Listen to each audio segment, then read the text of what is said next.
João Ramalho e a interculturalidade. A Carta de Caminha, notícia da descoberta do Brasil, dá conta da inocência e índole pacífica dos locais, indo ao encontro do vaticinado na lenda Brasil. Dançando com os portugueses, em alegre confraternização, os tupis prometiam uma conquista fácil do paraíso terrestre, imaginado por ambos os povos. Profetismo tupi. Américo Vespúcio, no retorno de sua viagem ao Brasil em 1501-1502, tendo visitado tribos diversas, dá conta de outra realidade, descrevendo o índio como um monstro alvar e crudelíssimo, nutrido com a carne dos inimigos. Suas palavras foram distorcidas, porém, em um panfleto publicado na Alemanha, que omitia as referências ao canibalismo e à poligamia. Tal panfleto alcançou rápida popularidade, dele surgindo a associação da nova descoberta à antiga lenda celta, batismo do território com o nome da lenda, Brasil. A publicidade não atraiu portugueses para as paragens míticas nos primeiros anos. Os franceses de início mostraram-se mais interessados. Seria deles a recortada e extensa costa oriental da América do Sul, não fosse a obstinação de Dom João III, empenhado em enviar missões de reconhecimento, policiamento, Cristóvão Jacques, e, após 1530, de efetivo povoamento, inicialmente pelo sistema de capitanias hereditárias, depois pela transformação da capitania da Baía de Todos os Santos, dada inicialmente a Francisco Pereira Coutinho, em território próprio da coroa, sob o comando de Tomé de Souza, com o cargo de governador-geral do Brasil.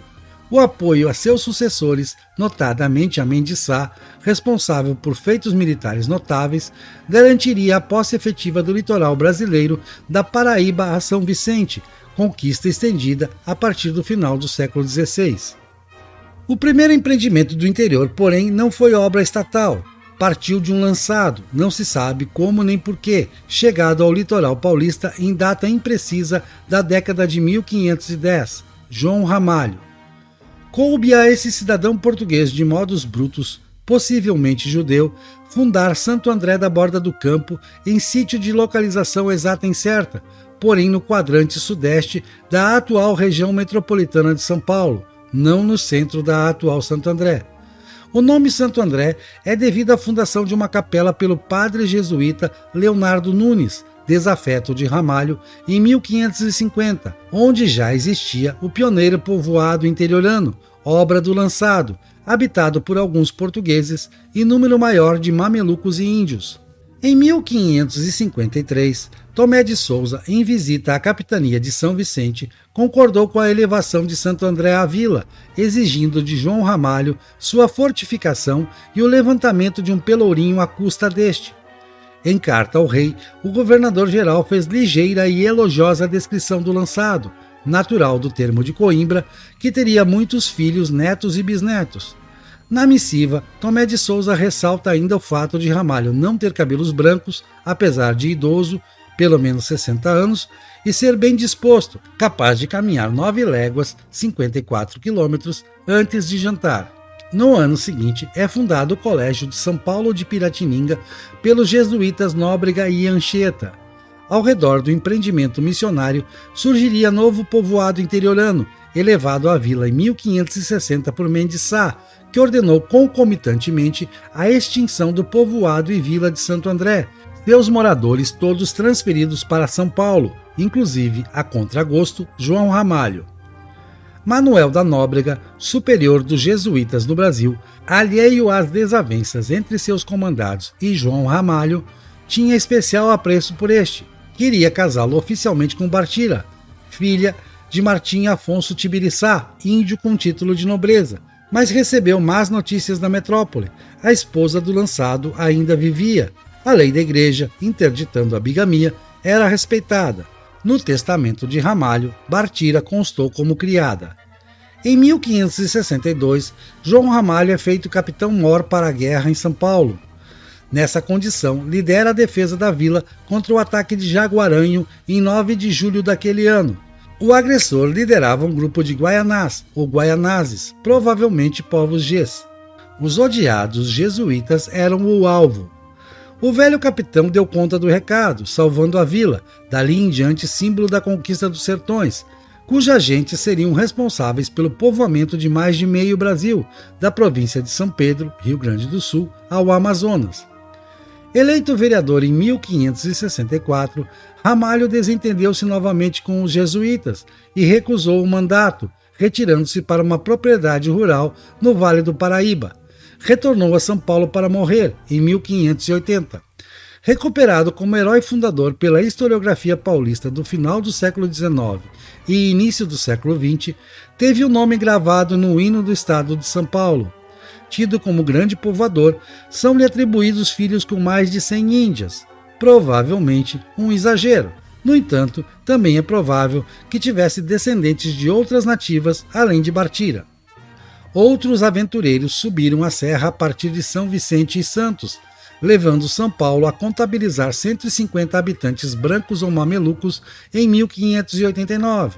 Não se sabe quantos desses eram portugueses, mas nem todos eram da escória da metrópole. Havia nobres na capitania, 27 deles com o título de cavaleiros fidalgos da baixa nobreza, contabilizados em 1572. Nessa época, a relação com os índios nada tinha mais de inocente. Ao mesmo tempo, as capitanias de Pernambuco, Bahia e Rio de Janeiro prosperavam graças ao açúcar, atraindo milhares de portugueses metropolitanos, madeirenses e açorianos, a maioria efetivamente vocacionada às epopeias, alguns degredados e desorelhados. Aqui e ali entregavam-se à faina das entradas e bandeiras, nas quais os paulistas especializar-se-iam no século seguinte. A união com a Espanha e a economia das Mercês propiciaram novos meios e incentivos para transformar o exíguo Brasil litorâneo num vasto território. João Ramalho, o mais destacado entre os lançados na América Portuguesa, serviria de inspiração a essa conquista lusa, a maior de todas, transformação da lenda Brasil num imenso país, quase 100 vezes maior em extensão que Portugal metropolitano. Se João Ramalho é o Adão paulista, correspondem-lhe Diogo Álvares Correia Caramuru, o Adão baiano, casado com a tupi Catarina Paraguaçu, e Jerônimo de Albuquerque, o Adão pernambucano, casado com a também tupi Maria do Espírito Santo Arco Verde, pais do mameluco Jerônimo de Albuquerque Maranhão, por sua vez fundador de Natal e primeiro conquistador do Maranhão. Desses três núcleos pioneiros, São Paulo, Bahia e Pernambuco, teriam origem todos os demais núcleos e povoados, exceto os fundados no mesmo período, Santos, São Vicente, Porto Seguro, Ilhéus e Rio de Janeiro, que por sua vez não teriam o mesmo papel de relevo no povoamento da totalidade do território que viria a ser o Brasil. Assim, 3 cidadãos portugueses, casados com ameríndias, são os 3 patriarcas de nosso país. Dos 3, apenas Jerônimo, descendente de nobres, não era um lançado. Já nessas matrizes primeiras, nota-se a interculturalidade portuguesa, oposta ao multiculturalismo de outros europeus. É importante explicar essa diferença. Multicultural é uma sociedade em que convivem diferentes etnias lado a lado, em paz, sempre relativa, pois o estranhamento permanece, ou em guerra, mais ou menos aguda, como na Bósnia. A Bósnia é um caso exemplar, pois não há diferença fenotípica entre seus habitantes. A variação genética é pequena, todos se conhecem e convivem há séculos, falam o mesmíssimo idioma. No entanto, por conta de diferenças religiosas e históricas, culturais, chegaram a sustentar uma guerra fratricida, da qual restam feridas. Os lusos são campeões da descompartimentação do mundo, campeões da interculturalidade. O português influenciou centenas de culturas distantes, permitindo, em contrapartida, ser influenciado por elas. Em termos religiosos, o catolicismo era permeável aos ritos locais. Em termos legais, as normas portuguesas adaptaram-se a cada região conquistada.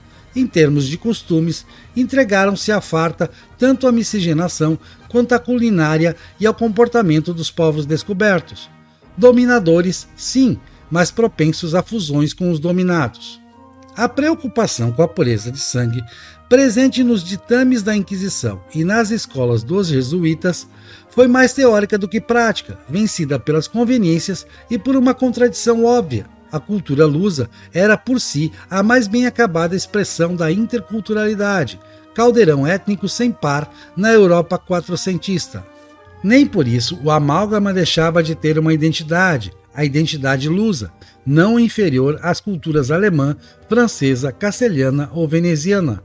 O processo de autodepreciação começaria mais tarde, conforme foi visto. A epopeia das conquistas levou à mania, seguida de depressão ou bipolaridade, na boa definição de Pedro Mexia, ou somos os melhores ou somos os piores, não há meio termo. Na interculturalidade, na mestiçagem e na bipolaridade, os brasileiros são idênticos aos pais fundadores. No entanto, lusos e brasileiros passaram a progressivamente verem-se uns aos outros com desdém, os primeiros como tendo gerado um monstro caipira, os segundos como tendo recebido uma herança maldita. Também é comum a saudade da herança germânica, dos alemães ancestrais, bárbaros amantes da erudição e da filosofia, brutos herdeiros da antiguidade clássica. A Alemanha seguirá como referência do que os lusos e brasileiros seriam se não fossem tão dissolutos, tão vira-latas.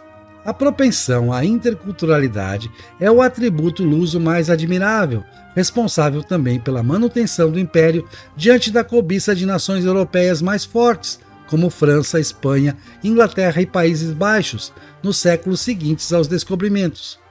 As populações nativas, logo miscigenadas e culturalmente fundidas aos portugueses, foram essenciais na defesa da integridade territorial do mundo luso, às vezes à revelia da metrópole, como no caso da expulsão dos batavos de Pernambuco em meados do século XVII. Ingleses e neerlandeses mais, espanhóis e franceses menos, insistiram na multiculturalidade em suas colônias. Ficava claro nelas quem era o estrangeiro, quem era o local, enquanto na América Portuguesa as duas figuras confundiam-se. Quanto à mobilidade social, difícil no interior de Portugal europeu, o ultramar se apresentará como alternativa mais viável, daí a atração que exercerá sobre a plebe e a pequena nobreza metropolitanas. No caso do Brasil, em seu devido tempo e sujeita ao incentivo extra das mercês. Nota 1. Ter uma ou as duas orelhas cortadas era a pena prevista para o crime de roubo. O efeito prático era óbvio, prevenia a todos do perigo representado pelo meliante. No Brasil, pelo menos um desorelhado fez-se camarista, vereador, caso registrado em Ilhéus em meados do século XVI. Descompartimentação é termo análogo para descobrimentos, pois essa última palavra refletiria um ponto de vista europeu. Nesse sentido, é uma bobagem, pois africanos, ameríndios e asiáticos também descobriram o europeu nos séculos XV e XVI. Porém, descompartimentação é útil para identificar o fenômeno todo por passar uma ideia mais precisa. Até então, o mundo era compartimentado. Isolados estavam todos os continentes e povos, com raras exceções.